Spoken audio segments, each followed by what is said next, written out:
দুর্গাপুজোর সময় কখনো বদনচাঁদ রায়বাড়ির দুর্গাপুজোতে গেছেন? এটি কলেজ স্ট্রিটে রয়েছে, যেটাকে কলুতলা রাজবাড়িও বলা হয়ে থাকে। এই বছর এই পুজো 168তম বছরে পড়ল। বদনচাঁদ রায় এই পুজো শুরু করেছিলেন 1857-এ, 1858, কারণ 1857 ছিল সিপাহী বিদ্রোহ, তার এক বছর পর এই পুজো শুরু হয়েছিল। উনি ওনার উইলে লিখেছিলেন যাতে এই পুজো ওনার উত্তরসূরিরা 100 বছর অবধি করে যায়, যদিও 100 বছর পেরিয়েও এই পুজো চলে আসছে। এই পুজোর ঠাকুর প্রায় 10 ফিট লম্বা হয়ে থাকে, আর সমস্ত গয়না সোনার আর সমস্ত অস্ত্র থাকে রূপোর। এই পুজো এক বছর এই বাড়িতে না হয়ে জোড়াসাঁকোর অনন্ত রায়ের বাড়িতে হয়েছিলেন। সেটা হচ্ছে 1946, যখন কলকাতায় রাইট চলছিল। সেই বছরটা শুধু এই পুজোটা এই বাড়িতে হয়নি।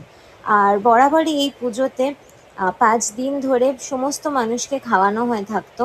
সেই ট্রেডিশনটা বজায় রেখে এখানে কিন্তু আপনারা গেলে প্রসাদ পেয়ে যাবেন, মানে জনসাধারণের জন্য এখানে প্রসাদ বিতরণ করা হয়। আর প্রসাদের মধ্যে খাস্তা কচুরি অন্যতম। আমরা গিয়েছিলাম অষ্টমীর দিন, তো অঞ্জলি চলছিল, প্রচুর মানুষ অঞ্জলি দিতে এসেছিলেন, আর তার সাথে সাথে আমরাও প্রসাদ পেয়েছিলাম। ইউনেস্কোর যে ওয়াকটা হয়, যে পুজো তার মধ্যে ইনক্লুডেড ছিল, তার মধ্যে এই বছর মানে 2025 সালে এই বাড়িটিও ইনক্লুডেড ছিল। নেক্সট ইয়ার ঘুরে আসতে পারেন, বেশ ভালো লাগবে।